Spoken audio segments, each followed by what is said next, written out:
Assalamualaikum dan selamat sejahtera. Saya Nurul Adniyari Ramiti Jelani, mewakili ahli kumpulan saya seramai 8 orang daripada Universiti Tun Hussein Al Malaysia untuk mewawancara guru bimbingan dan kaunseling. Jadi cikgu, sebelum kita memulakan sesi temu ramah, boleh tak cikgu cerita sedikit tentang pengalaman cikgu, berapa tahun cikgu sudah menjadi guru bimbingan dan kaunseling di sekolah ini? Okay. Assalamualaikum warahmatullahi wabarakatuh dan selamat sejahtera. Pertama kali saya ucapkan terima kasihlah kerana sudi menerima saya sebagai responden awak. Okay. Saya Azmah binti Mak Dasim, pemegang ijazah sarjana muda pendidikan bimbingan dan kaunseling dengan pendidikan ijazah sarjana muda pendidikan bimbingan dan kaunseling Universiti Pendidikan Sultan Idris. Posting saya di sekolah, saya posting di sekolah ini dan sehingga hari ini alhamdulillah dah 15 tahun saya menjadi guru bimbingan dan kaunseling di SMK Bandar Pinang.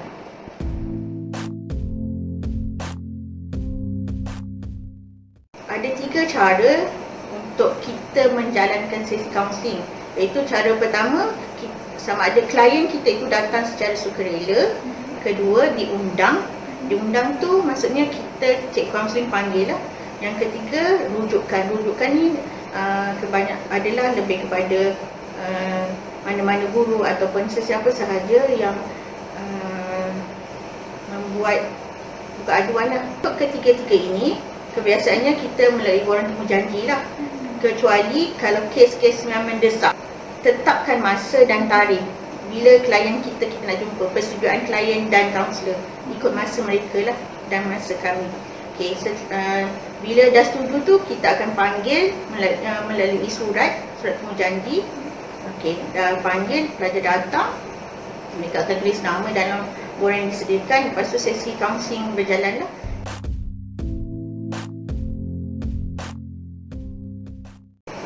Sejauh mana perubahan tingkah laku pelajar setelah diberi sesi bimbingan dan kaunseling. Okay, itu bergantung pada saya lah, dia bergantung pada pelajar itu sendiri. Tetapi kan saya sebut tadi ada 3 cara kan. Cara pertama sukarela, diundang dan rujuk.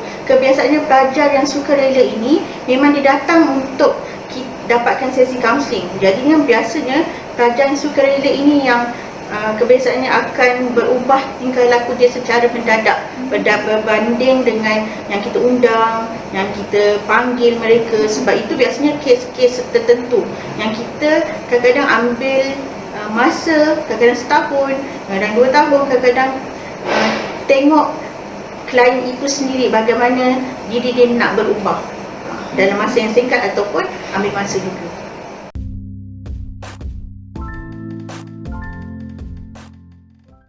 Pertama sekali, kita menerima klien kita itu tanpa syarat. Seseorang kaunselor tu, guru yang kaunseling, dia perlu menerima siapa sahaja klien dia tanpa syarat. Dan bagaimana kita nak membuat sesi kaunseling dengan pelajar-pelajar yang dikatakan malu, yang tadi tu berdiam diri, itu nama dia reluctant. Mula sekali kena wujudkan repo. Repo tu maksudnya keselesaan antara kaunselor dan klien. Bila dah wujudkan repo, okay, mungkin kita boleh teroka sedikit demi sedikit, ataupun kita boleh main peranan. Dalam sesi kaunseling ni juga, kita kalau ada klien yang terlalu tak nak sangat bercakap, biasanya saya akan bagi kertas untuk dia tulis apa yang dia nak bercakap melalui kertas, ataupun kalau ada kalanya juga main peranan melalui lukisan. Selalunya macam tu lah. Tapi kadang-kadang kalau yang malu, yang reluctant saya cakap tadi, dia ambil masa untuk kita dengar masalah dia. Kadang-kadang satu sesi tu hanya untuk kita suai kenal saja, wujudkan hubungan repo saja. Tadi mendengar apa yang dia nak cakap.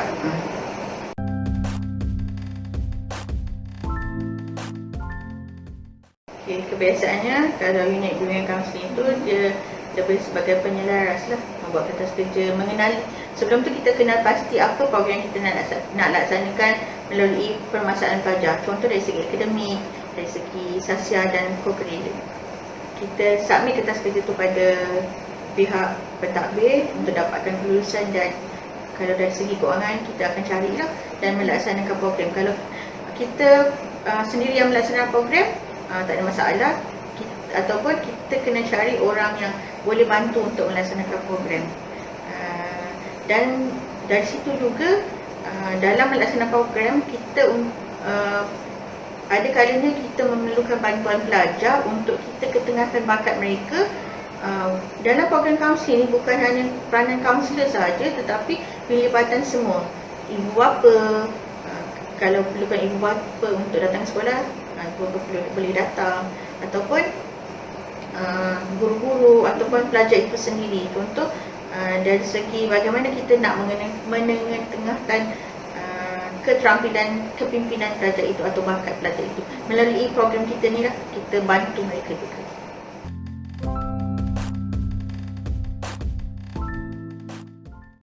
Memang setiap manusia tu memang kita tengok berbeza kan. So setiap masalah pelajar itu berbeza dan setiap pelajar atau klien yang saya jumpa itu pun berbeza. Ada klien yang tak nak bercakap, ada yang klien yang tu memendam perasaan, banyak bercakap. Kadang-kadang kita tak tahu apa yang dia cakap. Jadinya kita sebagai kaunselor ni memang kita kena terima mereka seadanya. Contoh dari segi apa masalah mereka, saya kata tadi dalam etika tu ada limitasi kerahsiaan. Contoh, kalau masalah-masalah mereka yang biasa saja, lebih kepada akademik, lebih kepada emosi yang biasa-biasa, kita hanya kerahsiaan itu antara kita berdua, klien dan kaunselor. Tetapi jika dia melibatkan benda-benda yang telah, maksudnya dia cakap hari ni dia nak mati, hari ni dia nak rosakkan kereta cikgu, dan benda-benda yang penting yang kita rasa benda tu tak boleh rasakan, kita terpaksa maklumkan sama ada pada pihak atasan ataupun pihak unit-unit lain lah, untuk sama-sama kita bantu pelajar ini.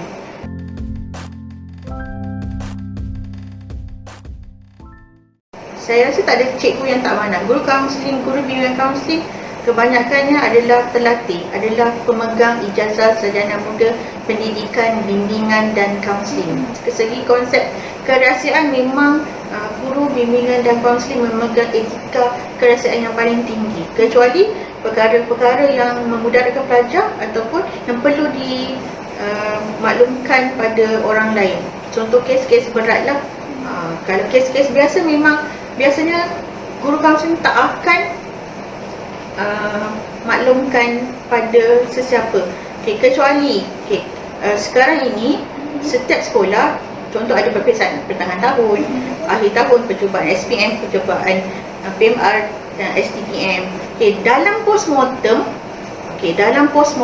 antara pihak pentadbir dan guru mata pelajaran dan ada kaunselor, ada kalanya pihak pentadbir dan guru itu memerlukan apa dapatan sesi kaunseling yang telah dilaksanakan. Contoh, apa masalah dia. Jadi guru kaunseling ni nak tak nak kena maklumkan juga pada pihak pentadbir.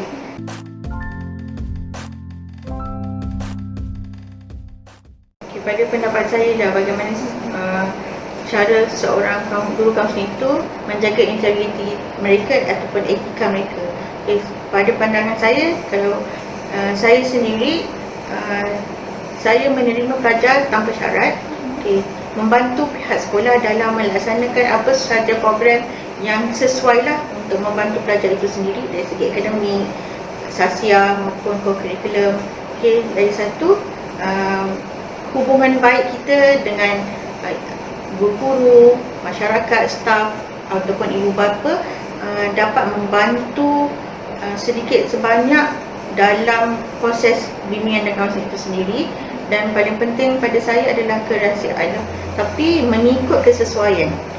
Sebab pelajar akan percaya kaunselor melalui persetujuan kerahsiaan itu. Kalau pada di akhirnya kaunselor tidak mengikut apa yang dikehendaki oleh klien, mungkin klien tak akan, pelajar itu sendiri tak percaya pada kaunselor.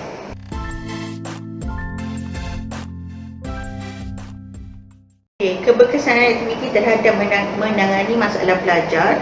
Kalau mungkin pelajar program itu secara berfokus, Contoh kumpulan sekumpulan pelajar contoh Ponteng, mungkin daripada 30 orang 10 ataupun 15 daripada 30 orang tu berkemungkinan mereka akan berubah sebab kita berfokus.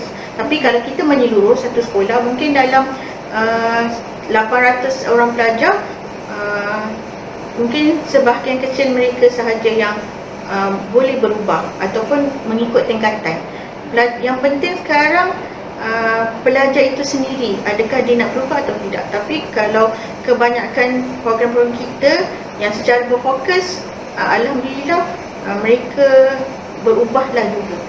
Dari segi golongan staf ini pula, kebanyakan staf-staf tak jarang bermasalah, tapi mungkin untuk meningkatkan motivasi mereka.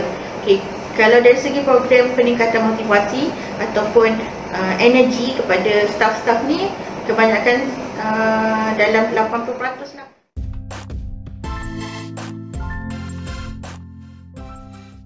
Dari pandangan saya, seorang kaunselor tu perlu mengikutlah etika-etika yang sepatutnya yang saya terangkan sebentar tadi. Yang pertama tadi, peranan kaunselor itu sendiri. Yang kedua, bagaimana dia mengendalikan ataupun menyelesaikan masalah ataupun mengendalikan situasi dalam melaksanakan sesi bimbingan kaunseling. Dan seterusnya, yang ketiga pada saya, kerahsiaan itu, bagaimana dia menjaga amanah. Kalau seboleh-bolehnya dia rahsia lah, tapi kalau memang benda tu perlu dimaklumkan pada orang lain, kena perlulah.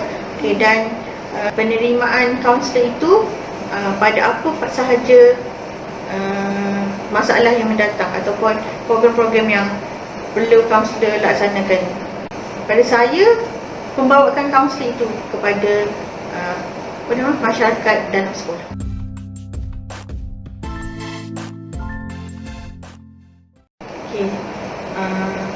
Pada apa yang boleh saya harapkan, jangan putus asa. Setiap kaunselor itu, apa pun masalah kita kena hadapi, sebab kita dah menerima tanggungjawab sebagai seorang kaunselor untuk membantu klien kita tanpa syarat, untuk masuk dalam